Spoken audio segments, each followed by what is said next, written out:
You're listening to the Listen Up Show, Startup Entrepreneur Podcast. I'm Mitchell Chadro, your host. Today on show 049 with Eric Golman, we are talking coffee, tea, Javazen, and being a health entrepreneur. Get started. When you have an idea, get out of your head and into the market. Start asking questions, start selling your product, because if you can't sell your product, then nothing's going to happen. A lot of times what I found, even with myself when I was working on other business ideas, I would spend time planning them out on a spreadsheet and never actually just go to who my customer would be and say, would you buy this? That's one of the biggest things that's really helped us in our journey.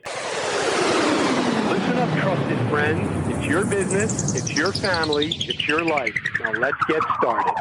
Please sign up to my email list for the latest special offers exclusive for our Listen Up Show Startup Entrepreneur Podcast audience at mitchellchadro.com/sign up. I have been providing business advice, resources, and help to entrepreneurs for over 20 years, and I'm looking forward to helping all of you. Sign up for my email list, again, at mitchellchadro.com/sign up. I will provide you with full transcript for each interview, my ebook, 30 Tools to Start Up, the Startup Checklist, and many other education and training materials, all back at mitchellchadro.com/sign up. Now enjoy the show. Eric started his first company when he was just 11 years old. Today, he's the co-founder and CEO of Javazen. Eric, I'm really glad that you are joining us today on the Listen Up Show Startup Entrepreneur Podcast. How's it going? So how do you actually go from an ex-record-setting powerlifter to a caffeine guru? Great question.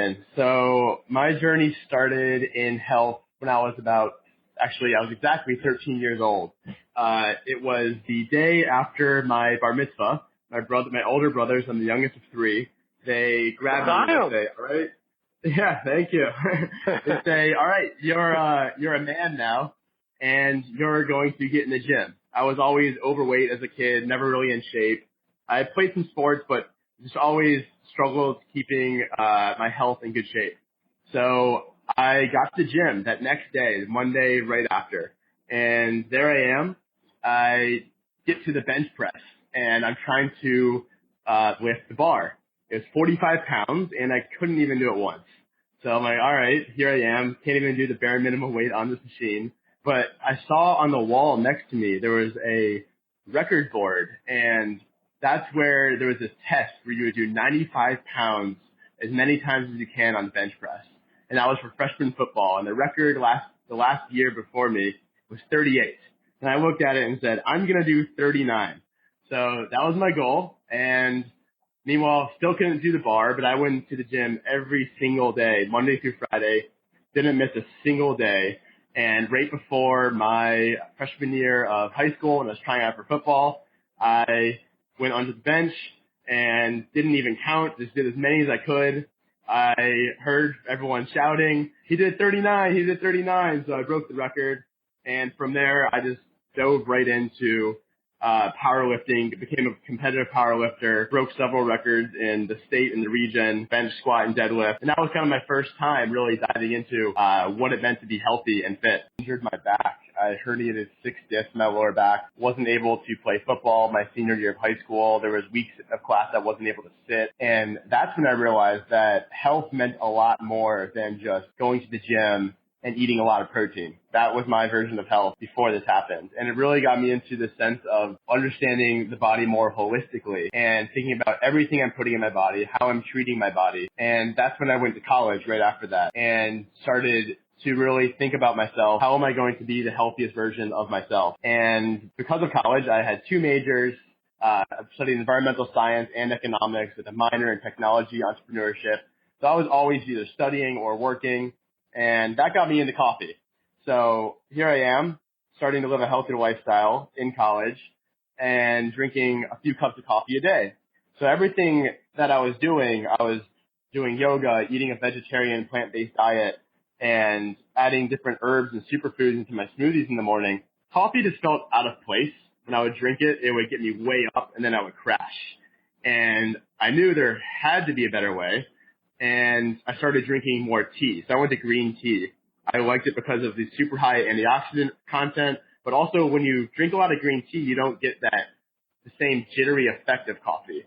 If you drink a few cups, you just feel much more balanced and sustained. So my natural curiosity was, why? Why do I feel better when I drink green tea than when I drink coffee? And I dove into the research, met with a few food scientists on campus at the University of Maryland, and learned about something called L-theanine. It's an amino acid that's naturally found in green tea that actually helps your body adapt to the absorption of caffeine.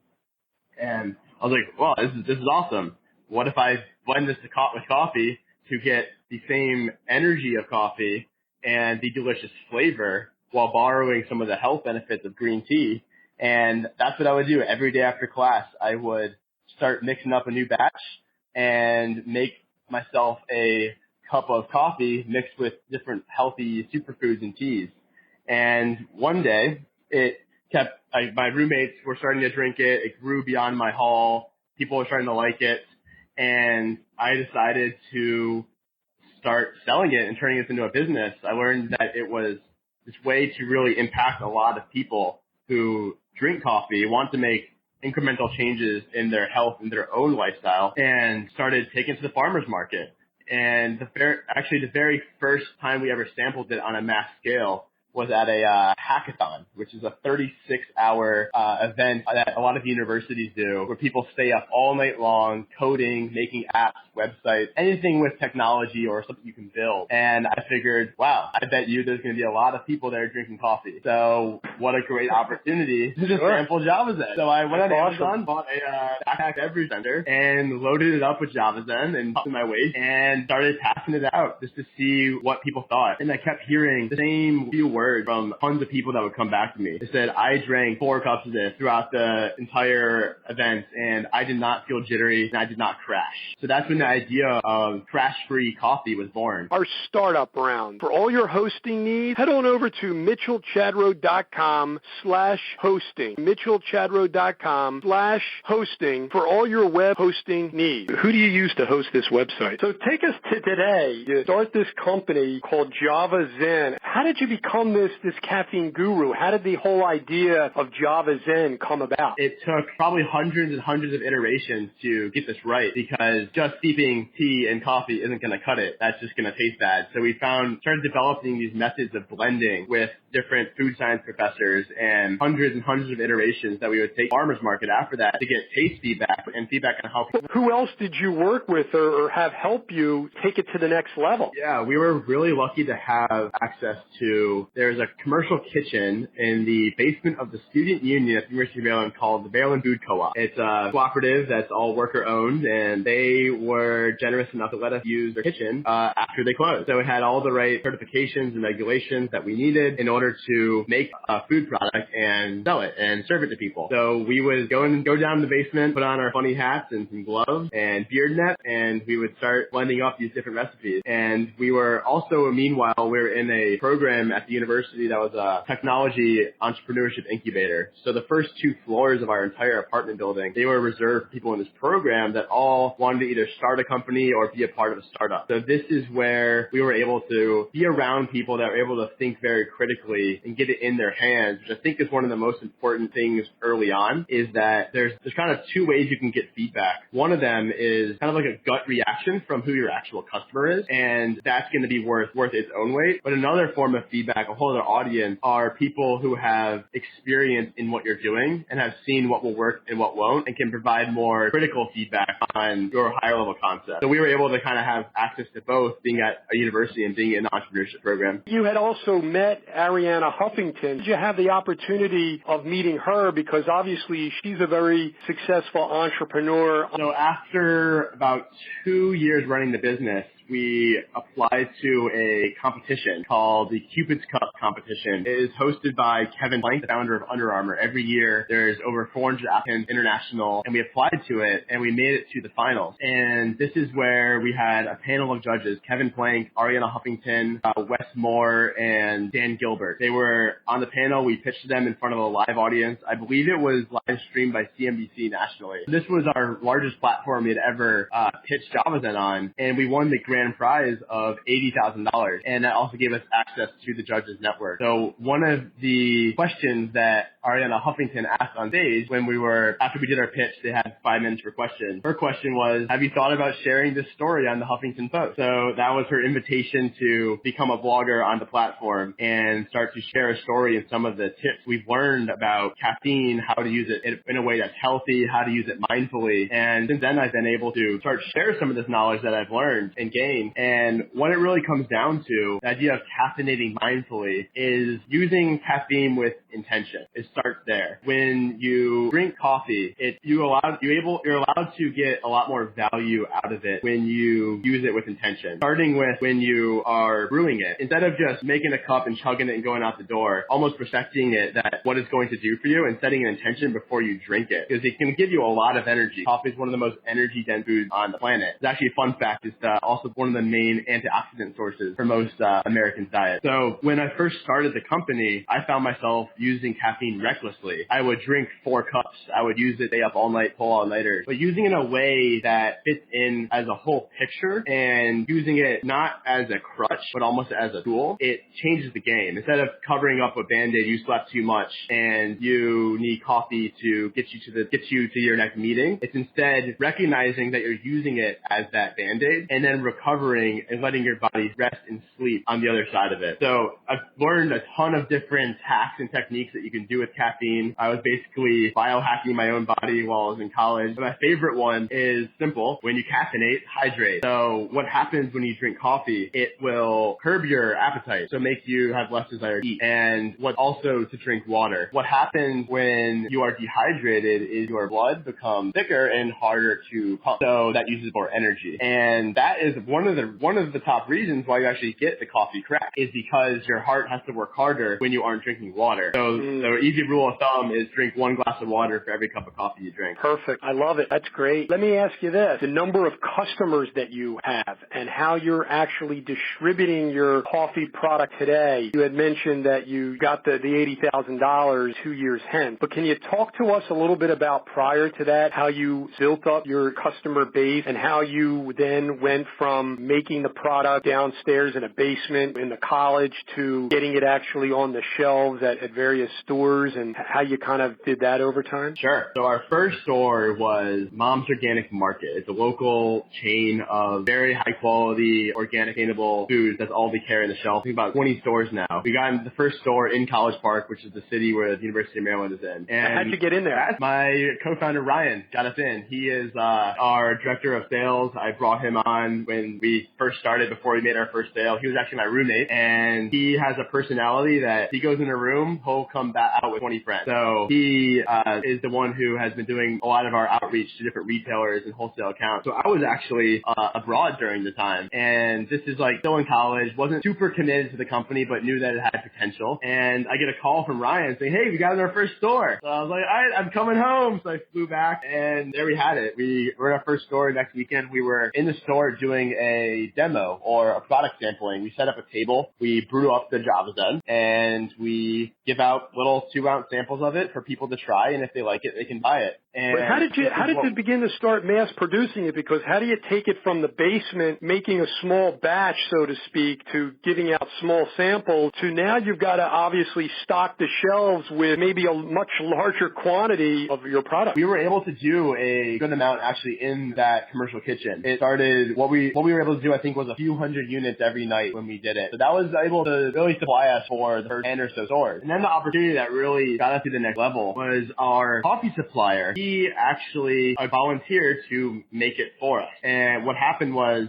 when we got our order, there's a Washington Post article with him in there, the owner of the company, and telling his story. And I could really connect with it. It's very similar to our story, how we started in college. So I sent an email, and the next day we're meeting with the CEO in his office. And there we are, where we now have a organic and kosher and non-GMO, all these certifications for the facility, where they are able to make Javazen for us. And we were able to then focus 100% on the sales and marketing instead of the manufacturing. So that's how we scaled up the manufacturing. Go ahead. That's how you were going to take it from the 10 stores. Now, those 10 stores, you got into your first store. Let's dive a little bit deeper. And then those next 9 stores, they were with 9 different individual stores, because you had mentioned that the one store then grew to 20 in terms of their own distribution network. So how did you get into those additional 9? And then, talk to us a little bit about the cost versus what you were then selling the product for earlier on. Great question. So what we basically did is hopped in our cars and knocked on the doors of every place that we thought that Javazen could do well in. We went to different natural organic retailers. We went to gift shops. We went to coffee shops. We were really open-minded about where Javazen could be sold. And initially, we thought that we would sell it in coffee shops. We would give a bag to the coffee shop owners, and we would say, here you go. Here's our product. Here's why it's good. If you like it, give us a call back. No pressure. So we did that for about 30 stores and got great results. People really liked it. But what we found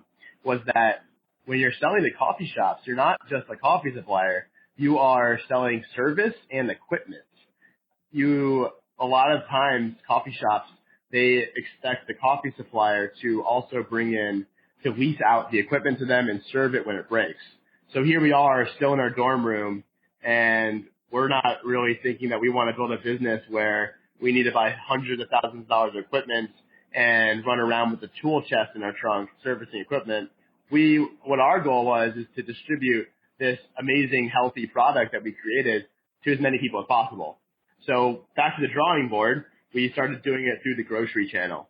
And at the time, we were really just playing it by ear and learning as we go. We would talk to other natural food companies to understand how the industry works. But at the same time, we've been moving full speed and not second guessing ourselves. And it helps sometimes and it hurts sometimes. So example would be, we got into when we were in our first store, it showed up on the shelf for $20 for a 9-ounce bag. And we're like, why is it $20? We did not understand how the margins worked at all for these stores. We thought that they would just add a few bucks on top and then it'd be great. So what we learned is that you have a distributor margin, you have the store has their own margin. If you are expanding nationally, there's likely to be a broker involved. They have their margin. And we learned that it starts compounding on itself. And we had to restructure the package, change the size. We came back with new pricing.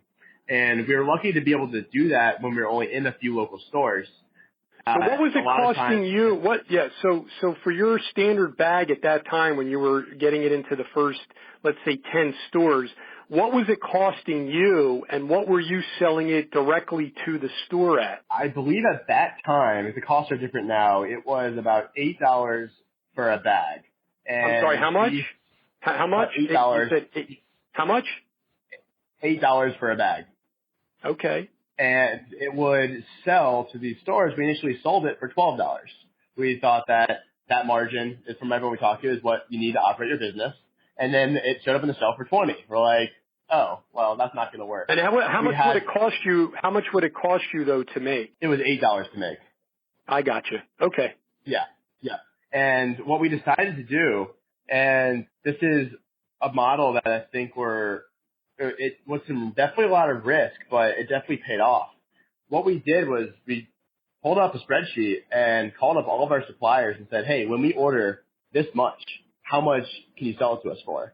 So we built out a model that we knew how much it would cost us to make 1 unit, 100 units, 1,000 units, 10,000 units, 100,000, even up to 1 million. And we were able to work out this pricing.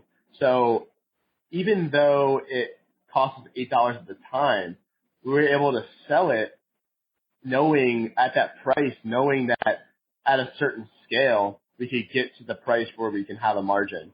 And we were able to do that within a year or two. So that model really worked. It's risky up front, but if you believe in the product, then it can really make it work. Mm-hmm. So today, what are your revenue numbers and how many stores are you in and what kind of units are you selling? Yeah, so we sell in a few hundred stores. We're in stores like Whole Foods in the Mid-Atlantic region, Wegmans up and down the East Coast, and a lot of natural retailers spread across the country. We also do a good amount of business online through our own website and also through Amazon.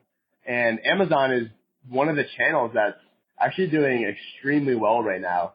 We found that it's an amazing way to get the product out to people when they don't have access to it in their grocery store or anywhere else they shop.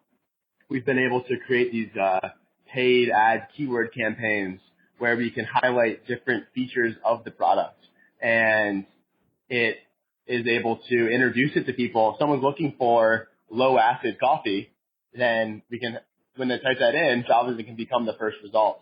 Because what we found, actually, one of our biggest challenges with the brand is communicating to someone why they'd want to buy it.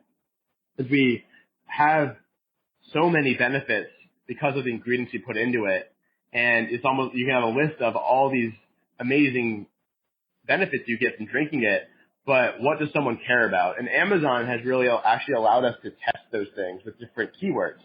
We've been able to test low acid. We've been able to test no jitters, crash free, organic. Is that what people care about?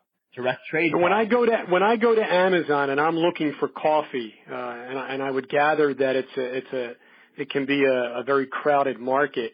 How do you then use those techniques to sort of basically rank higher so that people can find yours, for example, over, I don't know, anybody else's? Mm-hmm. There's a lot of methods for Amazon, and the most important is actually reviews. So if someone's just searching for the product, Amazon's algorithms are set that reviews will get your product the highest. So if you're the highest ranked, have the most reviews, that's going to get you higher in addition to the actual amount that you sell. But on top of that, you also are able to, there's a pretty detailed ad platform that you can go in, and when someone, you can pick any keyword. If someone searches Era Golman, then I can make a Javazen ad show up. Or if someone searches Starbucks coffee, then a Javazen ad can show up as number one. And you just bid for it. And what you can do is look at your analytics on the back end and look at all your ads and see what the cost for every sale is. And if the cost for every sale is lower than what your profit is, then you scale that ad and use those keywords and start testing more in that direction. So obviously that's one of your top 5 ways that people are obviously coming to you and your product. What are the other 4 major ways right now that people are obviously finding out about you and basically coming to your product and your service? Yeah, so recently we started looking at who is buying Javazen and why they buy it. And that allowed us to figure out which channels are going to perform the best. So what we did is develop a new version of Javazen where we put it into a postable tea bag. So we developed a patent pending material for this that actually allows people to brew Javazen in 4 minutes, and it creates a French press quality brew, and it's fully compostable. So when we developed so Mitchell wants to go out into the market and get this product, and I'm really interested.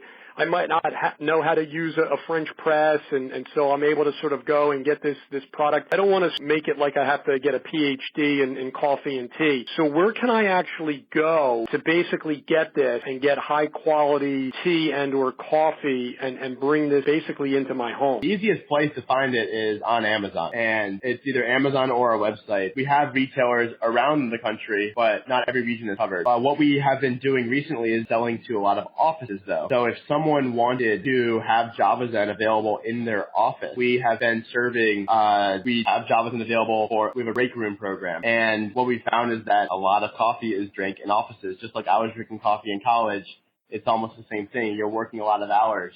But don't you need a special machine to actually make the coffee and or tea? You don't actually. With our new product that we developed, it is now, you have 2 versions. One, you need a machine for a standard machine, but the new version that we call a brew bag, all you need is hot water.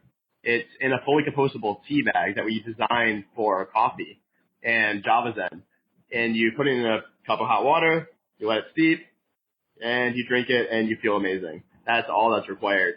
And that new version. So are you using that same distributor that you used when you first started way back when, or have you continued to, you know, as you continue to sell more units and add more different types of solutions, products and services to your entree of products, you've had to sort of change people that are helping you manufacture this? Yeah. What happened was we got our first large order where it was several pallets, and we were at our manufacturer, our current manufacturer at the time, and he needed 6 weeks to make it, which is understandable for what they were doing for us, but we had a 4-week lead time agreed with the store we were selling it to. And what that caused us to do, Brian and I were sitting outside in the car after that meeting, and we're like, we have no way to deliver this on time. Let's open up our cell phones and start calling manufacturers in the state of Maryland. So we sat there and we called up a bunch of places that had the equipment that we need. And even if they advertise themselves as a co-packer or not, we just knew that the product they made, we could make our Javazen on the same equipment. And we were lucky to have one of them call us back the next day. And he had actually told us that he was actually a customer of ours. He bought Javazen at Mom's Organic Market, our first store, and he would be an honor for him to make it for us. So we were able to scale up to what we make it on now is a blender that can do over 1,000 pounds at a time in 4 minutes. So that's, we were really lucky to be able to just find someone. They knew us, had the connection, and make it happen. So the fact that you're in 200 stores, you're obviously on Amazon. How many units would you say that you're selling? For example, in 2016, how many units, for example, this year are you slated to sell, and what type of gross revenue are we talking about? We can't share specific revenue figures because of some agreements that we have, but we're shipping out thousands of units every single month, and it's growing over 20% every single month as well. Are you able to give us ranges, for example, or are you okay with that? Whatever you're comfortable in doing, just to kind of give us an idea in terms of, when you started, where you're at now, and sort of where do you go from here, which is really my next question. Sure. So when we first started the company, while I was in college, we sold about $12,000 in that first year, mainly through the farmers markets and those early stores. And then the second year, we grew about 750%, and we matched that same growth last year. So I guess if you do the math, you work backwards. Yeah. And how many years have you now been selling the product? It's been 4 years, 3.5 years actually right now. Now, does Amazon also host your website in terms of the traffic? Our website is hosted on Shopify, and we found that to be a very versatile platform where we're able to have lots of easy plugins and constantly be testing and changing things. Our fast pitch, mitchellchadro.com/books. For books, audio books, guest recommendations, and the books that I read to start up each day. Sponsors are Fast Pitch, my book club recommendations, back at mitchellchadro.com/books.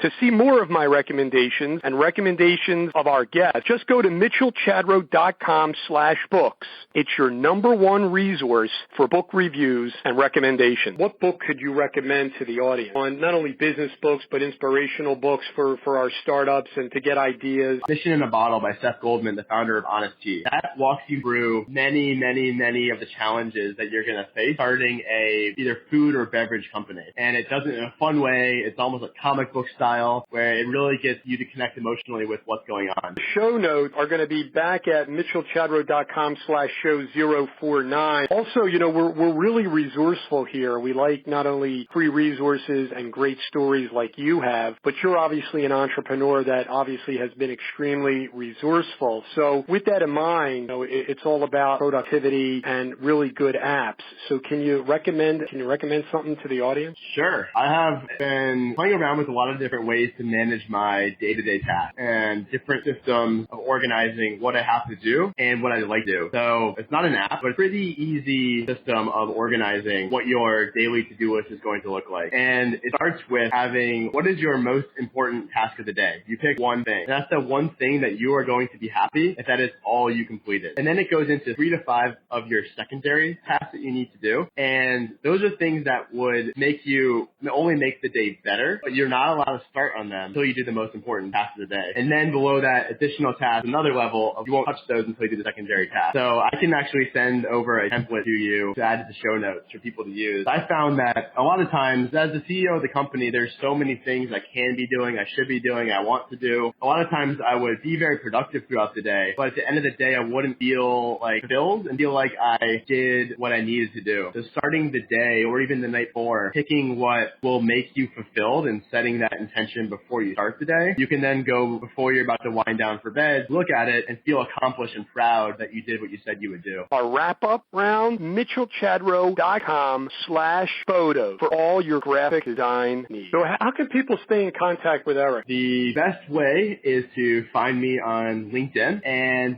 I am easy to reach at my email, eric@drinkjavazen.com. You can send an email through the website and it'll go straight to me. I see every email that comes in, and I'd love to hear from anyone who wants to know more about Javazen, know more about my story, want to chat, love chatting. Just shoot a message through the website or LinkedIn and we'll set up a time to chat. 3 main takeaways that you can leave our audience. Main takeaway. First takeaway is get started. When you have an idea, get out of your head and into the market. Start asking questions, start selling your product, because if you can't sell your product, then nothing's going to happen. A lot of times what I found, even with myself when I was working on other business ideas, I would spend time planning them out on a spreadsheet or whatever you have it, and never actually just go to who my customer would be and say, would you buy this? That's one of the biggest things that's really helped us in our journey. And 2? I would say this, number 2 is that make sure that you understand why you are doing what you're doing. Starting a business is by no means an easy task. It is